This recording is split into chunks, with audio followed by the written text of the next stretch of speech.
Le président sénégalais Bassirou Diomaye Faye a fait beaucoup de déplacements depuis qu'il a prêté serment. Il était en Mauritanie pour voir le projet gazier avec cet État-là. Et après, il est allé en Gambie, qui est un pays illustré dans le Sénégal. Il a rencontré le président Barrow de la Gambie. Après, il est allé en Guinée. Après, il a été en Guinée-Bissau. Et il a fait quand même le tour.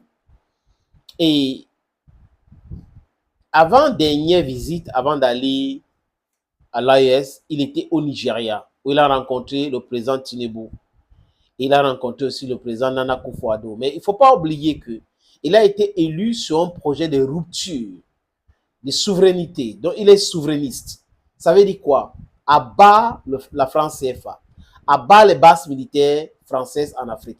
Voilà ce sur quoi la jeunesse sénégalaise a décidé de lui donner sa voix.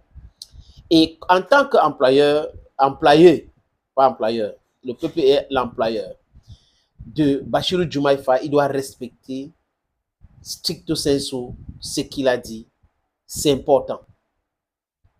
Sinon, beaucoup de jeunes vont regretter pourquoi est-ce qu'ils ont soutenu Pastef et notre ami Ousmane Sonko.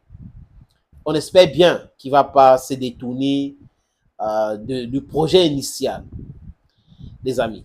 Au Nigeria, Tinubu lui a demandé de convaincre les leaders, parce qu'on n'en a pas beaucoup en Afrique, hein, surtout en Afrique francophone.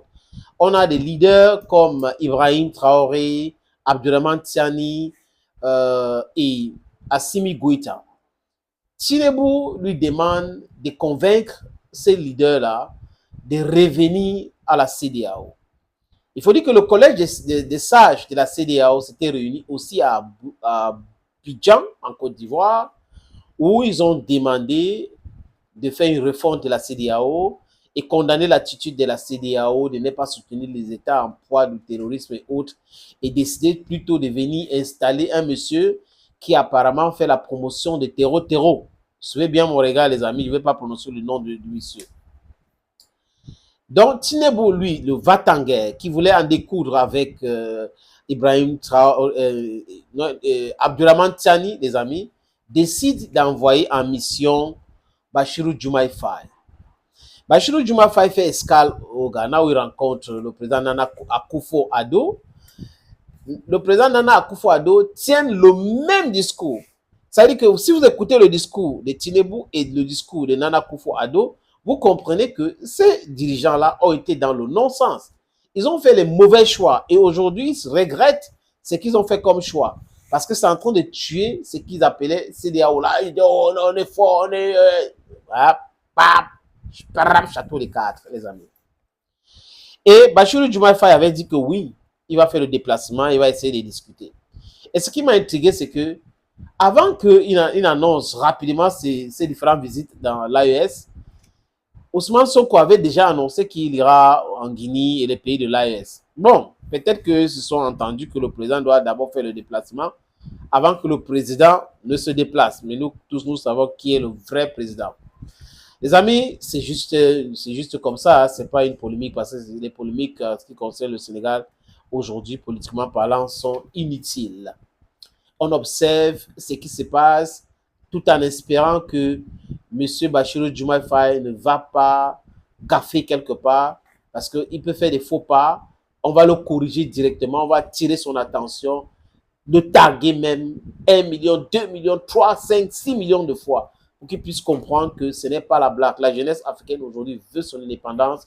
La jeunesse sénégalaise veut son indépendance. Donc, tout ce qui concourt à faire des compromis avec des gens qui nous ont spoliés, qui nous ont colonisés, qui nous maintiennent dans cette situation de souffrance actuelle, les amis, c'est des choses à proscrire. Et il fait le déplacement du Mali, il rencontre Assimi Goïta, et il dit que Assimi Goïta fait partie des hommes que c'est difficile de parler de la CEDEAO.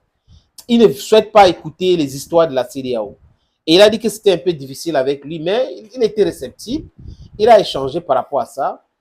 Et il est allé au Burkina Faso où il a rencontré à Ouagadougou le président Ibrahim Traoré Et lui-même, il dit que avec Ibrahim Traoré, c'était passable. Bon, mais il n'est pas l'envoyé spécial de la CEDEAO. L'institution ne l'a pas envoyé. C'est faux et archi faux, les amis. Je vous ai dit qu'il a rencontré Tinubu. Tinubu a parlé de la CEDEAO. Vous comprenez un peu, les amis? Parler de la CEDEAO. Il faut voir les pays de l'AES pour réintégrer la CEDEAO. Nana Akufo-Addo a dit exactement la même chose. Aujourd'hui, le discours de Bassirou Diomaye Faye tend à nous dire que non, ce n'est pas ça, alors que c'est ça. Il a fait le déplacement pour parler des francs CFA et parler aussi de la CEDEAO. That is exactly what he went there to do. Donc, on n'est pas dupe, on sait, on sait. Maintenant, quand il tient le discours qui n'est pas envoyé, vous comprenez qu'il a buté sur des murs au Mali et au Burkina Faso. Ibrahim Traoré l'a écouté parler et tout, mais à la fin, c'est quasiment impossible de dissoudre l'AES pour venir rejoindre la CEDEAO. C'est de se tuer. Ibrahim Traoré n'est pas dupe. Assimi Goïta n'est pas dupe. Abdourahmane Tchani n'est pas dupe. Donc, ils ne sont pas dupes. Vous n'allez pas utiliser tous ces subterfuges-là pour arriver à votre fin. Donc, le discours qui vient de sortir, c'est que c'est difficile, mais ils sont ouverts à des négociations. Négociations de quoi? D'accepter les pays de la CEDEAO au sein de l'AES ou d'accepter le retour à la case départ. Je pense que la dernière option là, personne ne peut le vouloir au sein de l'AES. Thank you, friends. Thank you for always watching vids. And bye-bye.